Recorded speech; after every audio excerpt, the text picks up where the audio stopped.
एक दिन मेरे पिता ने हलवे के 2 कटोरे बनाए और उन्हें मेज पर रख दिया। एक के ऊपर 2 बादाम थे, जबकि दूसरे कटोरे में हलवे के ऊपर कुछ नहीं था।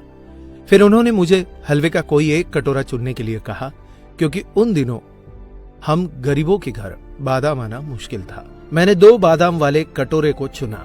मैं अपने बुद्धिमान निर्णय पर खुद को बधाई दे रहा था और जल्दी जल्दी मुझे मिले 2 बादाम वाला हलवा खा रहा था। परंतु मेरे आश्चर्य का ठिकाना नहीं था जब मैंने देखा कि मेरे पिता वाले कटोरे में हलवे के नीचे 4 बादाम छिपे थे। बहुत पछतावे के साथ मैंने अपने निर्णय में जल्दबाजी करने के लिए खुद को डांटा। मेरे पिता मुस्कुराए और मुझे यह याद रखना सिखाया कि हमारी आंखें जो देखती है वह हरदम सच नहीं हो सकता। उन्होंने कहा कि यदि हम स्वार्थ की आदत को अपनी आदत बना लेंगे तो हम जीत कर भी हार जाएंगे। अगले दिन मेरे पिता ने फिर से हलवे के 2 कटोरे पकाए और टेबल पर रखे। एक कटोरे के शीर्ष पर 2 बादाम और दूसरा कटोरा जिसके ऊपर कोई बादाम नहीं था। फिर से उन्होंने मुझे अपने लिए एक कटोरा चुनने के लिए कहा।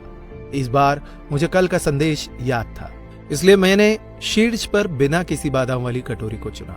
परंतु मेरे आश्चर्य करने के लिए इस बार इस कटोरी के नीचे एक भी बादाम नहीं छिपा था। फिर से मेरे पिता ने मुस्कुराते हुए मुझसे कहा, मेरे बच्चे, हमें हमेशा अनुभवों पर भरोसा नहीं करना चाहिए, क्योंकि कभी कभी जीवन हमें धोखा देता है या हम पर चालें खेल सकता है।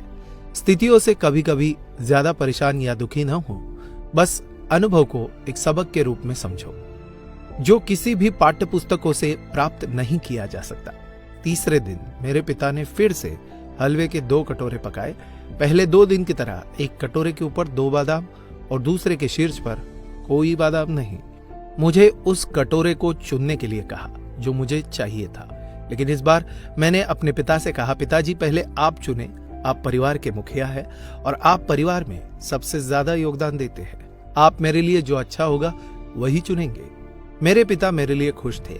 उन्होंने शीर्ष पर 2 बादाम के साथ कटोरा चुना, लेकिन जैसे ही मैंने अपने कटोरे का हलवा खाया, कटोरे के हलवे के एकदम नीचे 8 बादाम और थे। मेरे पिता मुस्कुराए और मेरी आंखों में प्यार से देखते हुए उन्होंने कहा, मेरे बच्चे, तुम याद रखना होगा कि जब तुम भगवान पर सब कुछ छोड़ देते हो तो वे हमेशा तुम्हारे लिए सर्वोत्तम का चयन करेंगे, और जब तुम दूसरों की भलाई के लिए सोचते हो, अच्छी चीजें स्वाभाविक तौर पर तुम्हारे साथ भी हमेशा होती रहेंगी। इसलिए सदैव बड़ों का सम्मान करते हुए उन्हें पहला मौका व स्थान दे। बड़ों का आदर सम्मान करोगे तो कभी भी खाली हाथ नहीं लौटोगे। दोस्तों, अगर आपको यह वीडियो अच्छा लगा